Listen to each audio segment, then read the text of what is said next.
And a question that I've got to ask you is, when you were on tour, doesn't matter which decade it was, are there any memorable moments that you could tell us about? I mean, the time that I had with Hollies, with the Hollies, all the hits that we had, as you quite rightly said, and being able to go to America for the first time, I think that was about 64, 66, and seeing that New York actually looked the same as it did in the movies. I think being able to go to America and meeting the people that I idolized very much so, and coming in across them, like Chuck Berry and Yes. and Little and it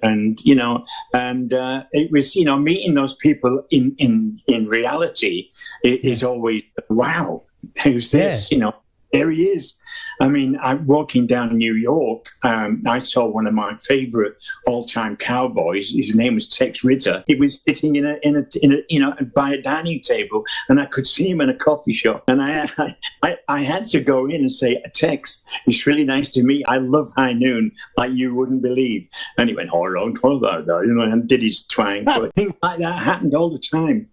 I mean, there was one particular time in Los Angeles where I was in a hotel called the Knickerbocker Hotel. And this doesn't happen to everybody in their lifetime, I'll tell you. I got into a lift and went down to the next floor, which opened, and the door opened, and it was the Three Stooges stood in front of me. They were smaller than me, I'm not tall, but I was paralyzed. Here's the Three Stooges.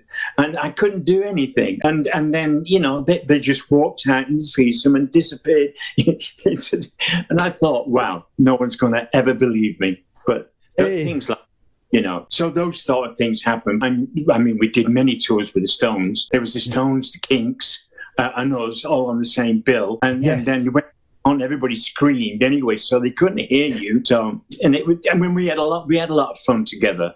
All the guys that were on,